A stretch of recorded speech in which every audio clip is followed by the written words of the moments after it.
Welcome back to another edition of the Deep Cover Podcast. I'm your host, Omar Zaran, and joining me today is a repeat guest. I always love when I have a repeat guest, is Sara Kiesler. Sara, thank you so much for joining me today.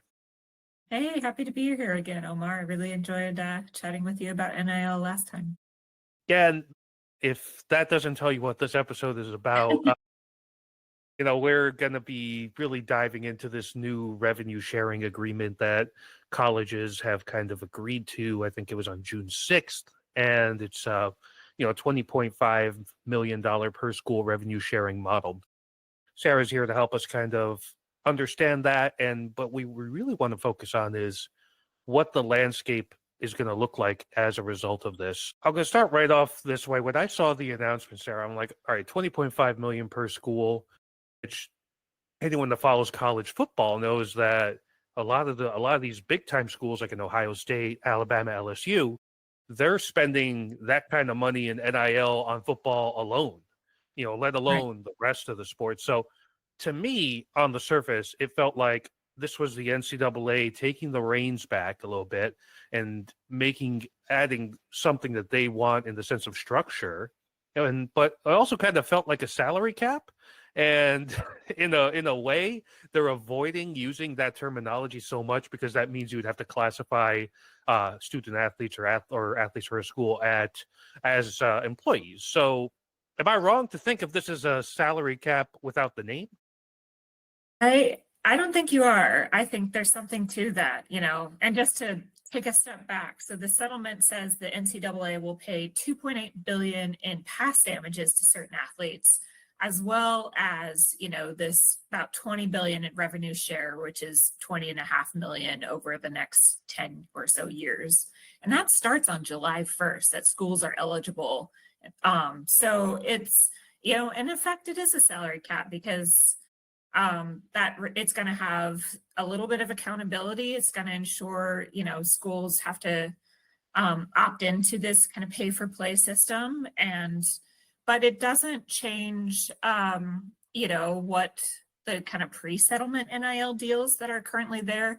And it doesn't change anything about them providing scholarships, other athletic benefits, and connecting students to kind of so-called true NIL deals. The catch is really how are universities and institutions going to fund this 20.5 million? They might be increasing concession prices. And I know one thing we're definitely going to get into is how they may have to discontinue so-called like non-revenue sports or Olympic sports in order to get there. Yeah, I was reading an article about this whole thing, and an example that they made an interesting point of was Mississippi State. And Mhm. Mississippi State, they're in the SEC, and their big bread and butter is baseball, right? They have a really good men's baseball program, and that's won national championships. And the SEC kind of is like a baseline guidance, which is 75% for football of the revenue, 15% for men's basketball, 5% for women's basketball, and 5% other. And if you go, like, there's a lot of sports that this school plays. So that 5%, which is roughly basically $1 million of revenue sharing to go across there.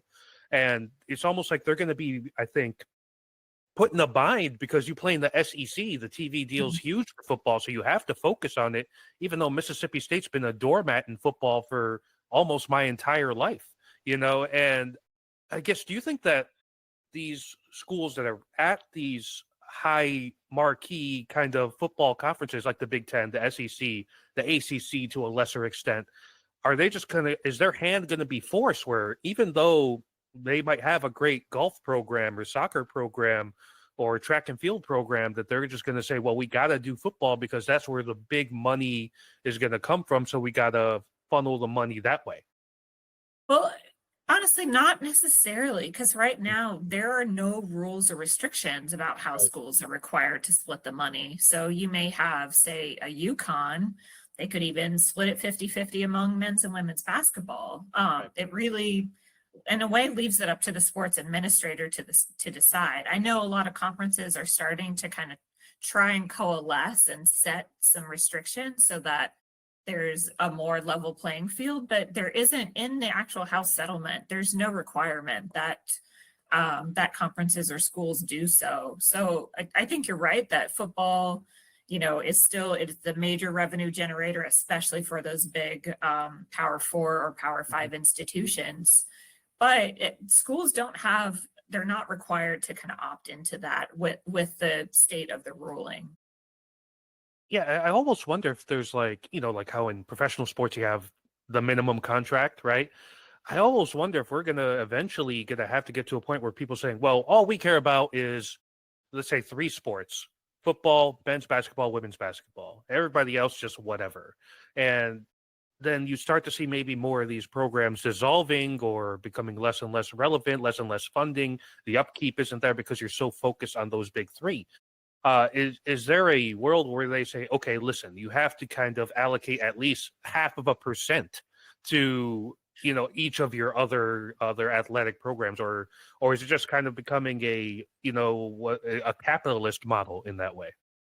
I mean, hopefully, and President Biden was trying to do that. He was trying to ensure that both NIL payments and what was moving forward had to be tied to both genders and have equal access to like workshops and networking and marketing opportunities.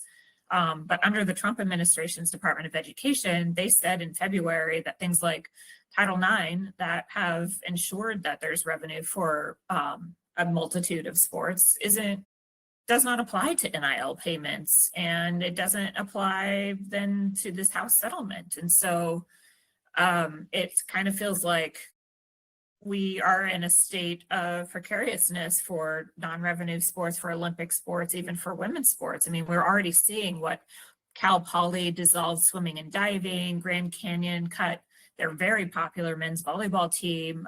Even Washington State here has kind of consolidated its track and field.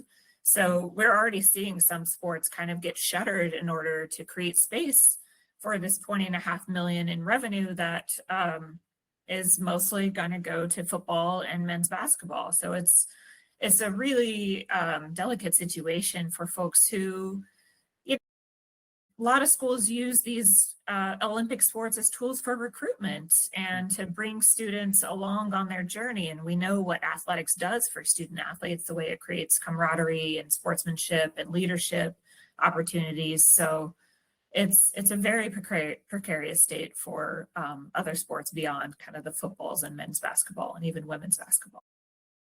Sarah, the art of the deal has struck again, unfortunately. But I kind of think it's interesting too with the Olympics in LA coming up in a few years here, where you're kind of like gutting the talent base, and any presidential administration, regardless, they kind of there's like this nationalistic pride they have by dominating the podium at Olympics. And if you start going away from those programs that are in essence a feeder system into the Olympic selection and all that, then you end up in a situation where it's like, where are these athletes going to go? Like, where is the infrastructure? There really isn't one.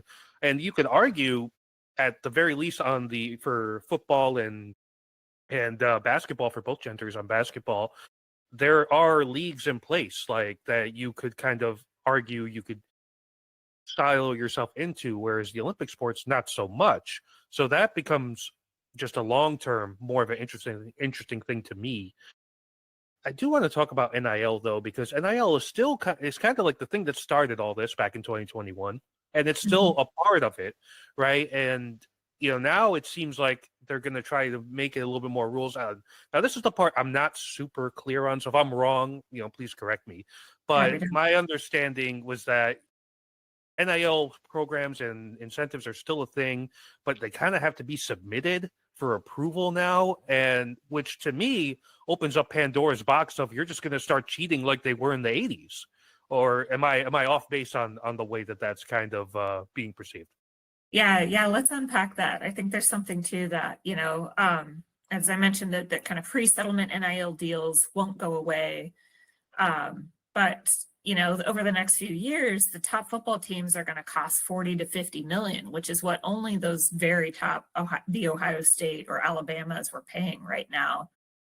And so, now NIL deals are required to be run through this kind of so-called clearinghouse. which will allow some top players to earn, six-figure salaries like the Cooper Flags at Duke. And schools can and pay them for an endorsement sort of outside of that revenue sharing money. But per reports, like 90% of the current NIL deals with public companies would have been approved, but more than 70% of the the collective deals, these kind of paper play under the table, would have been denied. But that's, how is the NIL or how are NCAA really going to find out about those deals? Are they really going to stop schools from paying these top players?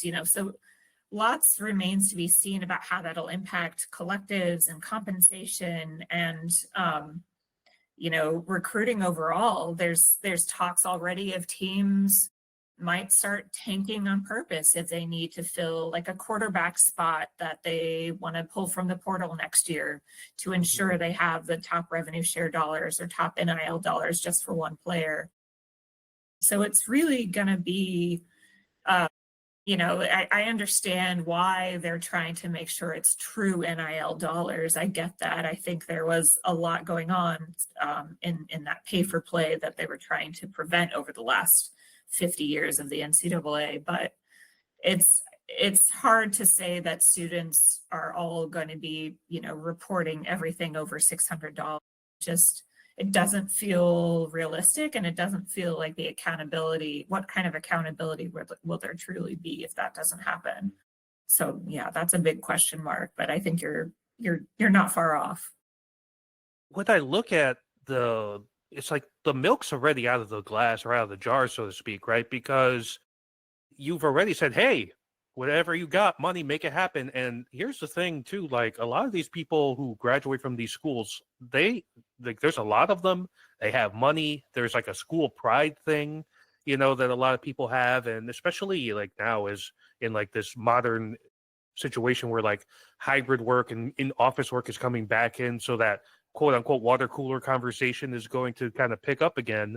And when you have like these, high earning white collar people who kind of want to say, oh, well, you have a Washington's hoodie on. So like somebody went to Wazoo, somebody went to UW, and they're just kind of like, oh yeah, well, I could invest this much money into this player. And who's to stop? Like you said, how is the NCAA going to say, oh, 5-star quarterback coming out of Seattle? Sounds good.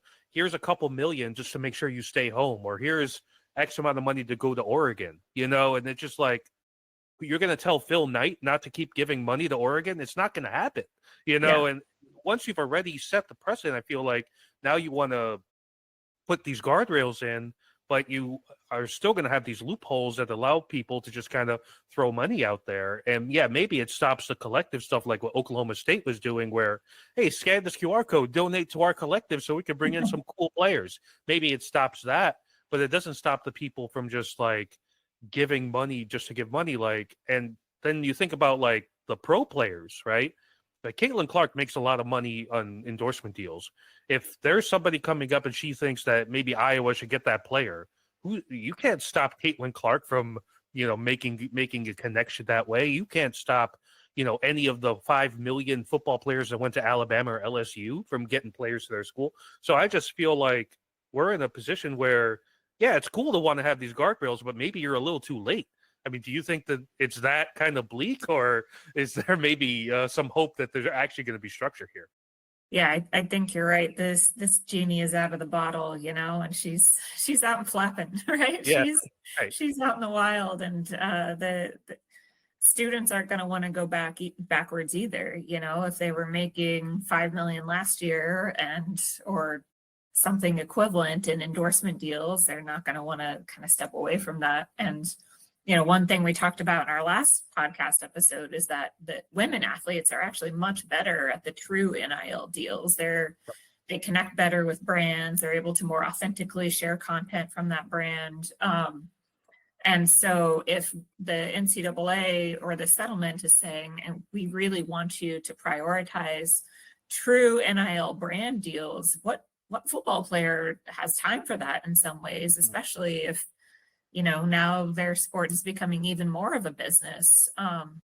And do they have the skill set? Are they interested in doing that? So Yeah, I don't think the collective model is going to go away entirely. I know I've read something about, some folks are turning their collectives into more nonprofits and or absorbing them back into the school. And, it's still early days. The 20.5 settlement doesn't truly go into effect until July 1st, which is just days away. But yeah. I mean, earlier we talked about how there is a concern, or at least as a concern for me, is that everybody's just going to say, all right, well, what really drives eyeballs to our school and makes us all this money?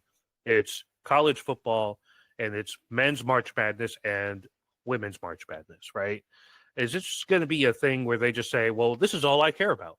And like, to use your UConn example, 50% for the men's, 50% for the women's, maybe a little bit more for the women's because they're a more nationally relevant program, and then sorry about it, every other sport, deal with it, try to get people on scholarship and do the whole true student athlete thing. I mean, is that tenable? And also, is that a fear that we're going to see a lot of schools, especially in the Power Four conferences, just kind of say, well, these are only the only sports I care about. Everything else is just a nice to have. I really hope it's not that severe, that schools recognize the value and the recruitment opportunities and just the pride in having volleyball is growing in popularity. Softball has skyrocketed. That it doesn't just become like, well, we've got limited dollars and limited funds, and so we're just going to put it into our money makers and see ya, everyone else. But I think that's a real threat with this, is because having to come up with an additional 20.5 million, we're at least going to see concession prices raised, as I mentioned, and some other things happen, including cutting some of the smaller sports. So yeah, I think you're right that do they continue to exist? Is it a severe cut of non-revenue sports? I certainly hope not, but it's a possibility. Let's talk about women's sports specifically here. Obviously, basketball has been the one that's kind of really driven attention over the last decade, I would say. And I think a part of that is, the growth of the WNBA and also the growth of just the sport of basketball in general has kind of helped kind of really drive that a lot. But And there are soccer. other Yeah, and definitely soccer, yeah. And are we going to see something where you're going to need to have like a professional presence in all these sports like soccer has, like basketball has, to really institute the value that it has in maintaining these college programs? Because when you start going down the list, there's a lot of sports here that could be in jeopardy of being dissolved just because they're not making enough money. So is this kind of like, would you say, like a crossroads critical moment for women's sports where, yeah, maybe basketball and soccer get elevated by this revenue sharing and you're able to kind of bring players in and really establish something, but at the same time run the risk of losing other programs like women's golf or women's tennis even, at the college level? Is that kind of like where there's going to be a divide and as a result of fracturing of women's sports on the collegiate level as a whole? Well, yeah, I think so. And, we're already seeing challenges to the settlement on behalf of female athletes regarding Title IX, because no part of the settlement mentions that landmark ruling saying things that needed to be fairly distributed. And all of those athletes are from the so-called non-revenue sports. They aren't necessarily the women's basketball and soccer players, but schools are looking to what has eyeballs and what's bringing in, fans or revenue or attention to their school, and what can drive additional revenue. What can they continue to grow? And it's going to be tough. I mean, there's already been challenges before this even happened, when Title IX was, supposedly stronger, like the Oregon women's volleyball team that challenged on behalf of having trash in their playing fields and nowhere to change, and, just really poor quality opportunities to engage in their sport. And so it's, do those sports continue to get funding, and do they continue to grow? Do they get, when they propose a challenge on behalf of Title IX, is there accountability? And it's a really wild west kind of situation for Title IX, not only with this current administration and general attacks on anything that could be diversity, equity, and inclusion, but even under Democratic administrations and Title IX's effectiveness in this NIL space, it's been really questionable. So I think for the women's soccer and the women's basketball, and even Oklahoma's softball program is best in the world, some of the best NIL deals for those players too. But it's so uncertain right now what that future landscape looks like for women's sports. And I don't know if people really realize how much of a kind of totter that they're on, the unstable ground that they're standing on right now. Sarah, we've reached the point where I want to get a little bit weird with just kind of hypothesizing the future. I have long believed that all these other sports are being dragged at football's whim, right? And as a person who grew up in the Northeast, I initially had this thought when the Big East broke up the first time. And it was because they were starting to bring in all these schools to funnel in the football ambitions of a couple of their members, like Boston College. And like Pittsburgh, who had like storied football programs, and they brought in all these other schools that also played football to kind of, do that. And then their media right deal kind of disintegrated, and then all this realignment happened. And then you go into the way the Pac-12 was disassembled and spread itself into right. the over ACC. a media rights deal, right? Yeah, over a media rights deal, right? And all that was left was Oregon State and Washington State, who are now trying to rebuild the Pac-12 and making more of a regional conference again, which I like. And I think a lot of college sports fans, whatever the college sport is, like the regional aspect, right? And like, to use the Pac-12 example, like you like the idea of teams from California, Washington, and Oregon, kind of competing in that same conference. It was appealing. What UW player wants to travel to Rutgers when they still have schoolwork that they have to do? Being on a plane that long is bad for their mental health and their chance to rest. And absolutely. I think about like softball and baseball, where like the frequency of games is so high. If you're like in the ACC and you're playing for Cal, and you want to go to North Carolina to play Wake, it's just like it just doesn't make any sense logistically outside of football, right? In football, it makes sense because you play once a week, and it's such a big money sport. But in other sports, it doesn't. And I always feel like we're heading towards this kind of separate off league of where it's just football, maybe just basketball too, if it gets to be enough of a revenue driver, and all these other sports could maybe do their own thing and kind of kindle that student athlete model. Is that where we're heading, where the Big Ten and the SEC are going to be these two mega 30-team conferences and that play their own playoff system, and then everybody else just kind of goes back to an old model of college sports? Is that kind of the end game here when it comes to football versus everybody else? I think it's very possible. And I've spoken with collective directors and college sports administrators who think that will be the case, honestly, because, if it splits off entirely, like do institutions lose some of that revenue? Do they continue to exist? Football does genuinely help fund a lot of the programs at schools, which, makes sense for them to be involved in some of that revenue sharing. I don't deny that. But, unlike the NFL, where there's a rookie salary and there's the transparent free agency, college football is still kind of navigating a lot of these roster building practices and what kind of structure they would have.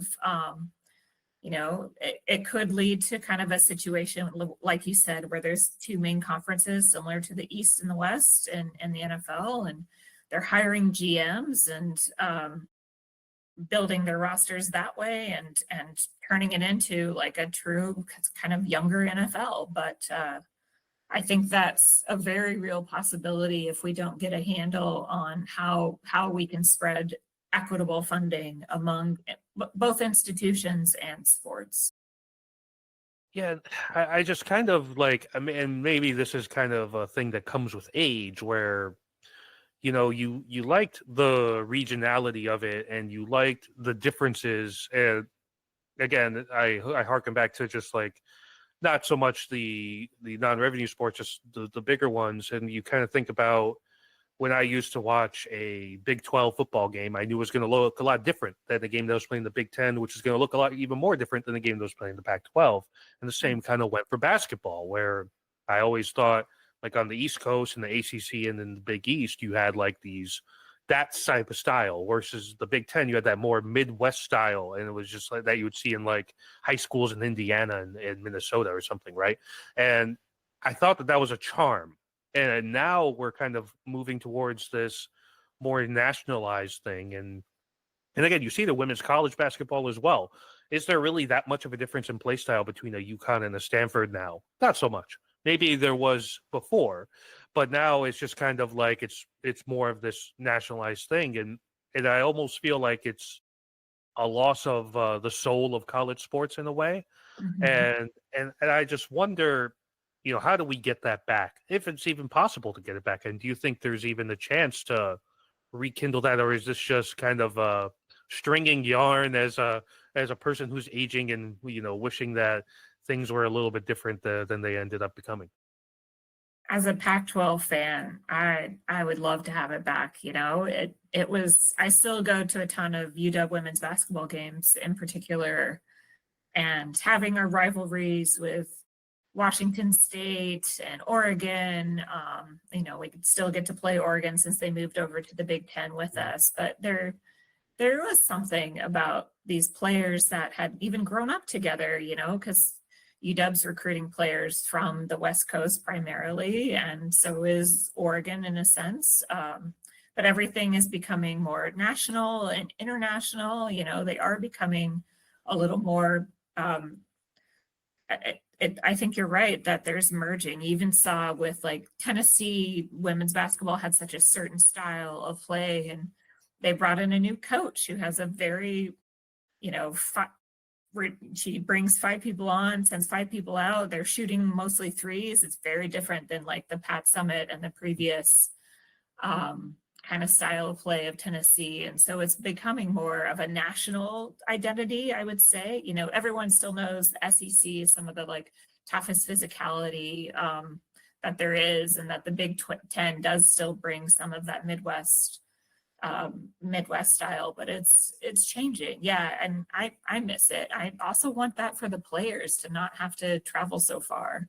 It's crazy to me that a Stanford, which literally is on the Pacific Coast, is in the ACC, the Atlantic, Coast Conference. That makes no sense in my mind, and I think a lot of other fans of their universities agree. Yeah, I mean the naming of the conference is an abomination if we're being honest. Like, especially like if the SEC as well. I mean, they Southeast Conference, and they're not as bad. I think they stretch all the way to Texas now. Texas and Oklahoma, which are not part of the Southeast, but it's a lot better than a West Coast team playing in the Atlantic Coast Conference. And that just kind of it really it does bother me, and I kind of it makes me think a little bit about international soccer.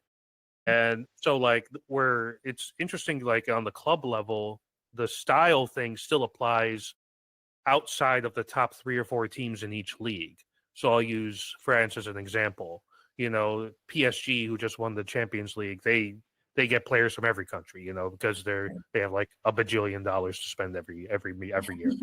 But like a team like Nice or Lille, they're kind of not as high of a profit margin there, so they spend a lot of their allocation on local French talent. So what you end up with is all these teams have these like local French talent. So it's that French style versus when you go over to Germany in the Bundesliga, all those guys are like from Germany or Austria or whatever, and there is a style aspect outside of the top level teams. And I almost wonder if that's the future for colleges as well, where it's just kind of like the cream of the crop is in their own lane, and everybody else is just kind of becomes more regionalized specific. And I kind of hope for it, just Mhm. because across all sports really, you could kind of you have regional rivalries that just come up just because of proximity. Like the state of Texas has 1 million colleges in it, right? From the Dallas metro area to Houston to West Texas, it's just, and that is, they're just, it's right there for them. There's like this intrigue and all that, and they just, it's all about big brands and media deals, and the professionalization of it all has kind of Right. become sad to We're, me. we're even seeing that in the WNBA more now that Yeah. it's finally getting more media rights deals. There's more opportunities. There's more eyeballs that we're bringing over far more international players. There's been players like Kit Loxa that the Seattle Storm drafted. I can't remember how many years ago, but she's making a name for herself. And so the Valkyries has been built almost entirely with international players, and they're actually, I think, 4th in the league right now. And Very impressive, yeah. yeah, so there's these, it's an, interesting opportunity when more people do want to come internationally to play in the US for these teams. In NWSL as well, whenever they've got the media rights deals and the eyeballs and the sponsorships there. And I hear what you're saying about the the local team playing with their local players. I get that too, but honestly, I enjoy it. I think, may the best person win, right? May the top talent make it and make the cut. So it was hard. It's harsh to see some players straight out of college that are getting cut and having to go international instead of playing home side. That's one of the downsides of it all. But I love seeing the top quality of talent too. A final question for you here. As they kind of are, if this does come to pass in terms of the dissolving of lower revenue generating sports, like let's say, whether it be like track and field or like even like baseball or softball, if that kind of gets deprioritized by some schools, do you see a opportunity for somebody to say, hey, here's this pool of talent that's being underserved? Why couldn't we just kind of create a new professional league here to try and elevate? One of my big criticisms of track and field for both men and women's has been like people only care in the Olympics every 4 years. Here's like, oh, what's Usain Bolt been doing these past 4 years? What's Noah Lyles been doing? What's Sha'Carri Richardson been doing these past 4 years? And you're not really on the circuit. But if there was kind of like an organized collective of it, maybe you get your own broadcast deal. TNT just lost the NBA. They're looking for stuff to put on air. So Yeah. I often wonder if the loss of those sports in college becomes the gain of a different professional league, and then you're able to pay them in a more structured way. And track and field, you could almost like it becomes almost like a UFC model in that weird way where, you have like, you could kind of structure it that way and kind of build up these personalities. I mean, do you see that as an avenue if colleges decide, what, we're too good for lacrosse now, and just go ahead and go professional instead? Well, we're seeing that with Athletes Unlimited, especially in women's sports. They've created now volleyball. There's professional volleyball league. There's now professional hockey league. That's separate from Athletes Unlimited. Yeah. Athletes Unlimited has a softball league starting up because they're seeing these opportunities and that these players want to keep playing. They have great branding now, especially because of NIL. And I think you're right that there's going to be more of those starting up. Like swimming on the college level is incredibly exciting.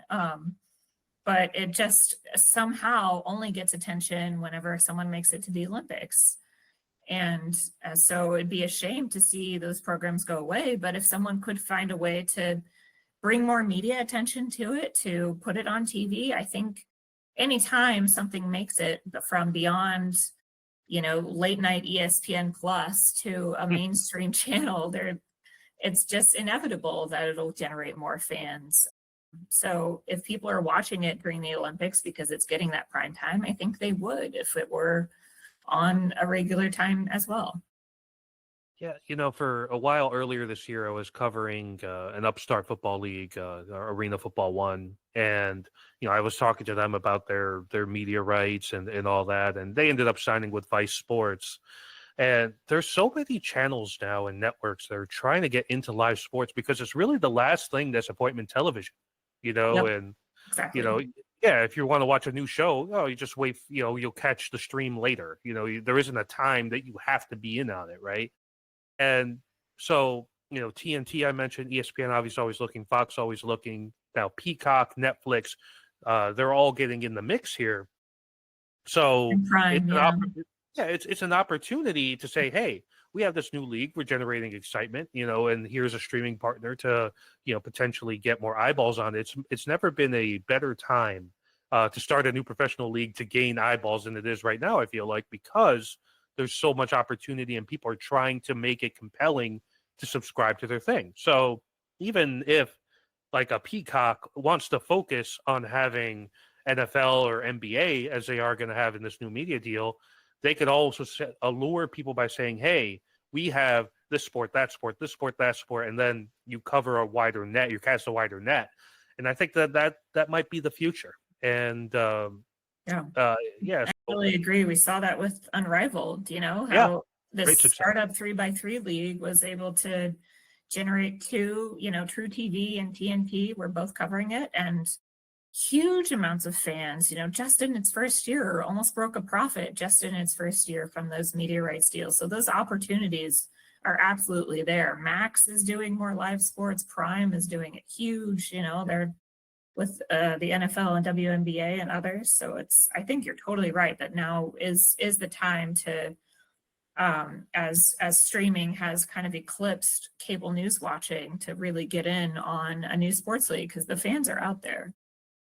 100%. And well, Sarah, this is unprecedented times. It's a crazy situation right now, and I just want to thank you again for joining me for another episode. As always, just an illuminating conversation. I always feel I walk out of our convos a little 1% smarter than I entered. So thank you again for joining me.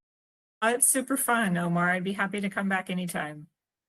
Yeah, as always, Sarah, thank you. It's an open invitation whenever you want to come back. If you guys enjoyed this conversation, this podcast, please consider subscribing. We're on Apple Podcasts, Spotify, if you want to catch the video, and on YouTube as well. So, Sarah, again, thank you for joining me. Thank you, everybody, for listening to another edition of the Deep Cover Podcast.